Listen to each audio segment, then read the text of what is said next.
సుమన్ టీవీలో మీ business promotions కోసం ఈ కింది నెంబర్ను సంప్రదించగలరు.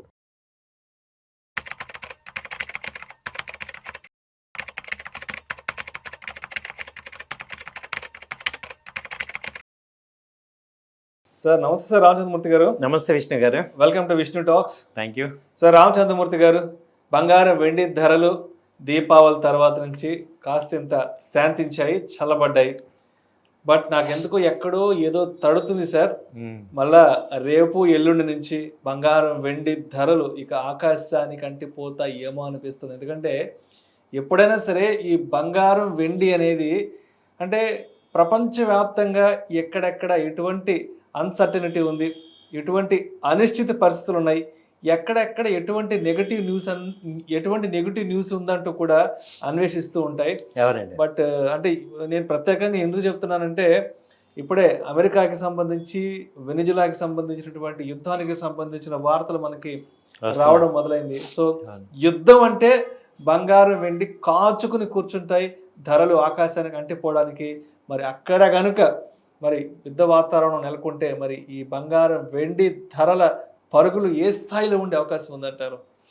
అవునండి, యాక్చువల్గా అందరం కూడా ఇండియా ప్రజలందరం ఈ వారం ఊపిరి పీల్చుకున్నాం. యాక్చువల్గా సిల్వర్ అసలు 2 లక్షలు దాటిపోద్దేమో అనుకున్నాం. 1,70,000 నుంచి ఇప్పుడు 1,45,50 50 దగ్గర ఉంది. అలాగే గోల్డ్ 1,30,000 నుంచి ఇప్పుడు 120 దాకా ఉంది. సో యాక్చువల్గా ఏంటంటే 2 డేస్ బ్యాక్ కూడా గోల్డ్ తగ్గింది. ఇప్పుడు మళ్ళీ మీరన్న న్యూస్తో మళ్ళీ ఇంటర్నేషనల్గా $4,000 పర్ ఔన్స్కి వచ్చేసింది. అంతకుముందు హై 4,400, మొన్న 3,900కి వచ్చి కొంచెం ఇంకా అక్కడి నుంచి కరెక్షన్ వస్తుందిలే అనుకుంటే ఈ న్యూస్ వల్ల మీరు అన్నట్టు గోల్డ్ సిల్వర్ ఎదురు చూస్తుంటే ఏది అన్సర్టనిటీ ఎక్కడుంది, ఎక్కడ యుద్ధాలు జనాలు కొట్టుకు ఎదురు చూస్తుంటే. సో ఈసారి కనుక ర్యాలీ వస్తే అది చాలా ఫాస్ట్ హై ర్యాలీ వచ్చే ఛాన్స్ ఉంది. అట్ ద సేమ్ టైం ఏమవుతుందంటే అండర్ కరెంట్గా గోల్డ్కి సిల్వర్కి ఇప్పుడు డాలర్స్ని ఎవరు నమ్మట్లేదు కాబట్టి ఈ వరల్డ్ బ్యాంక్స్ అన్నీ కూడా ఈ గోల్డ్ సిల్వర్ ఫిజికల్గా కొంటున్నాయి, స్టోర్ చేస్తున్నాయి. సో దాంతో ఏంటంటే ఇది ర్యాలీ అనేది కంటిన్యూ అవుతుంది. ప్రజెంట్ ఒక ఫేజ్లో ఆగింది, కానీ ఇదైతే ర్యాలీ కంటిన్యూ అయ్యే ఛాన్సెసే ఉన్నాయి. ఈవెన్ గోల్డ్ కన్నా సిల్వర్ కూడా ఎక్కువ ర్యాలీ వచ్చే ఛాన్సెస్ ఎక్కువే ఉన్నాయి. ఎందుకంటే సిల్వర్కి ఇప్పుడు చాలా ఇండస్ట్రియల్ యూసేజెస్ చాలా ఉన్నాయి. దాదాపు 10 ఇండస్ట్రీస్ యూజ్ చేస్తున్నాయి సిల్వర్ని. అంతకుముందు ఒక 3-4 ఇండస్ట్రీసే యూజ్ చేసేవి. సో కాబట్టి ఏంటంటే అలాగే సిల్వర్ క్లయింట్స్ కూడా, కొత్త క్లయింట్స్ గోల్డ్ కొనలేని వాళ్ళందరూ సిల్వర్కి వస్తున్నారు. కాబట్టి రెండు కూడా మంచి ర్యాలీ అయితే ఉంది.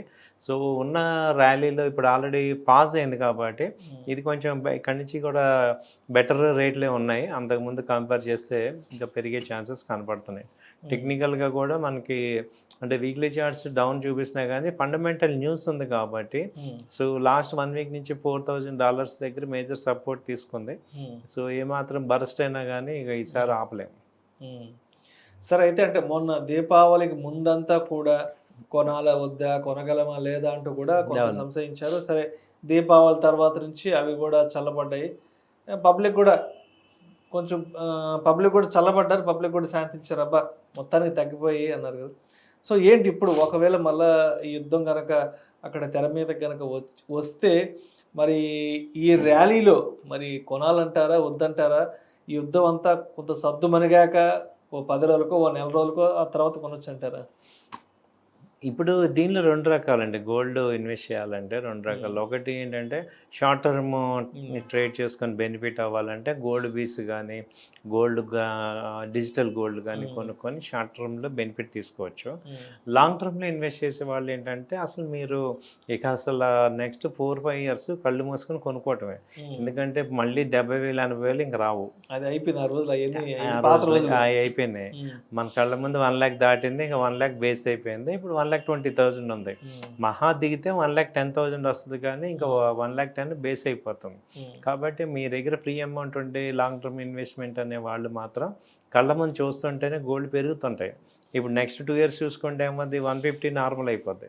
కాబట్టి మనము గోల్డ్ అని ఏంటంటే ఇప్పుడు మల్టీ అసెట్ లాగా ఒక 20% 30% ఇన్వెస్ట్మెంట్ ఎప్పుడు చేసుకోవాల్సిందే.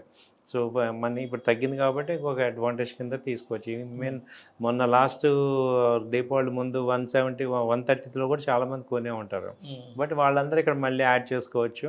అలా స్లోగా గోల్డ్ వెళ్తూ ఉంది. సో బై అండ్ డిప్స్ లాగా చేసుకోవచ్చు. ఈవెన్ బాగా తగ్గినా కూడా ఎక్కడ కనపడుతుందంటే ఈ 38 ఇంటర్నేషనల్గా 38 37 మేజర్ సపోర్ట్ అండి.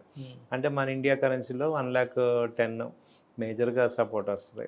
అప్పుడు లాస్ట్ టైం మనం తగ్గుతుందని అనుకున్నాం, చెప్పాము, తగ్గింది. సో ఇక్కడ మేజర్ ఇంకో 10,000 అంతకు మించి ఛాన్సెస్ లేవు. ఎందుకంటే ఇక్కడ మన ఇండియన్ పీపుల్ ఏమయ్యారంటే ఒక 30,000 పెరిగి ఒక 20,000 తగ్గింది అనుకోండి, వాళ్ళకి ఏమవుతుందంటే బాగా తగ్గిపోయింది అనిపిస్తుంది. యాక్చువల్గా అది ఎక్కడి నుంచి పెరిగింది, 80 నుంచి 130 దాకా వెళ్ళి ఇప్పుడు 120కి అలా వచ్చింది అనుకోండి, మనం ఏమనుకుంటున్నాం ఓకే తగ్గిందిలే అనుకుంటాం, కానీ బయట ఎంత పెరిగింది అనేది మనకి చూసుకుంటే వేరియేషన్స్ చాలా ఎక్కువ పెరిగింది. బట్ ఇది స్టేబుల్ అయిపోయింది.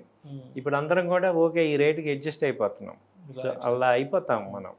అండ్ అదేవిధంగా ఇదే టైంలో ఈ మధ్య గోల్డ్ ఈటీఎఫ్లు కూడా బాగా లైమ్ లైట్లోకి వచ్చాయి. గోల్డ్ ఈటీఎఫ్లు కూడా బాగా రిటర్న్స్ వస్తున్నాయి కూడా మనకి అవునండి రెగ్యులర్గా ఆర్టికల్స్ వస్తున్నాయి. కాబట్టి సరే ఇప్పుడు ఈ ఫిజికల్ గోల్డ్తో పాలు ఏముంది, ఇంట్లో తరుగులు కూలీలు లేదంటే ఇంకేదో యుద్ధం అంటారు, ఈ నాన్ సెన్స్ ఈ న్యూసెన్స్ అంతా వద్దనుకుంటే గోల్డ్ ఈటీఎఫ్ల పైన ఎంతవరకు కాన్సన్ట్రేట్ చేయొచ్చు అంటారు? అది చాలా బాగున్నాయండి. గోల్డ్ ఈటీఎఫ్, సిల్వర్ ఈటీఎఫ్ ఈ రెండు కూడా బాగా ఫోకస్ చేయొచ్చు. ఫ్రీ అమౌంట్ అది అందులో ఏంటంటే అడ్వాంటేజ్ డైలీ కూడా కొనుక్కోవచ్చు. ఒక ఫిక్స్డ్ లాక్ ఉండదు కాబట్టి మీ దగ్గర ఫ్రీ అమౌంట్ ఉన్నప్పుడల్లా కొంత అమౌంట్ కొనుక్కోండి. ఇప్పుడు ఏమవుతుందంటే ఉన్న అసెట్స్లో అసెట్ క్లాసెస్ మేజర్గా 4. ఒకటి real estate, gold, stocks, bonds. కాబట్టి ఇప్పుడు ఏంటంటే అంతకుముందు గోల్డ్ సిల్వర్కి ఉన్న రేట్ హైక్ కానీ వాళ్ళు చూస్తే చాలా ఎక్కువ ఉంది. సో కాబట్టి ఏమైందంటే ఇవి ఇంకా ఫాస్ట్గా గ్రో అయ్యే ఛాన్సెస్ కనపడుతున్నాయి ఎక్కువ.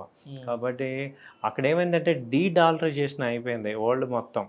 అంటే అదరకు క్రూడ్ అంతా కూడా డాలర్స్లో ఉండేది కాబట్టి డాలర్స్ని ఎక్కువ స్టోర్ చేసుకునేవాళ్ళు. ఇవాళ ఏమైంది వరల్డ్ అంతా కూడా బైపోలార్ అయిపోయింది, మల్టీపోలార్ అయిపోయింది.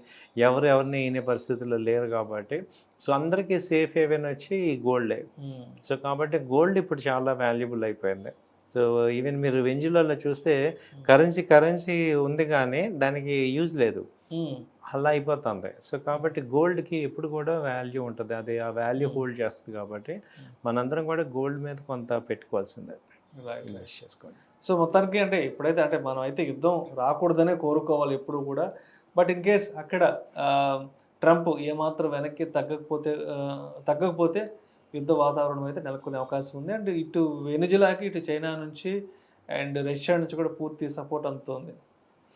ఇప్పుడు దాన్ని కూడా ఏమవుతుందంటే సార్, వీళ్ళు ఏం చేస్తారంటే ఒక 1 వీక్ 10 days యుద్ధం చేసేసి మళ్ళీ కామ్గా ఆపేసే ఛాన్సెస్ ఉంది. ఆ 10 days బాగా సివియర్గా జరగాల్సిన డ్యామేజ్ జరిగిపోతుంది. తర్వాత మళ్ళీ ఇటు నార్మల్ అయిపోతుంది, అక్కడికి డ్యామేజ్ అయిపోద్ది అనమాట. సో కాబట్టి ఏమవుతుందంటే మనకి అర్థం చేసుకోవాల్సిందే, ఒకవేళ యుద్ధం అంటూ వస్తే ఆ 10 days 15 days ఉంటుంది, ఆ తర్వాత మళ్ళీ మామూలు అయిపోతుంది. కాకపోతే డ్యామేజ్ జరిగిపోతుంది. కాబట్టి మనకి అర్థం చేసుకోవాల్సింది ఇవేం సంవత్సరాలు జరిగే యుద్ధాలు కావు. సో కాబట్టి షార్ట్ స్పాన్ మొన్న ఇరాన్ జరిగించండి, అది ఒక 3-4 daysలో అలా ఒక 1 week కల్లా ఏమవుతుందంటే మిగతా కంట్రీస్ అన్నీ కూడా ఆపటానికి చూస్తారు, చేసి వాళ్ళకి సొల్యూషన్ అగ్రిమెంట్ అది తీసుకొస్తారు. కాబట్టి అలా ఎక్స్పెక్ట్ చేస్తున్న షార్ట్ టర్మ్ వారే అనుకుంటున్నాం. Thank you sir, thank you so much. Thank you అండి.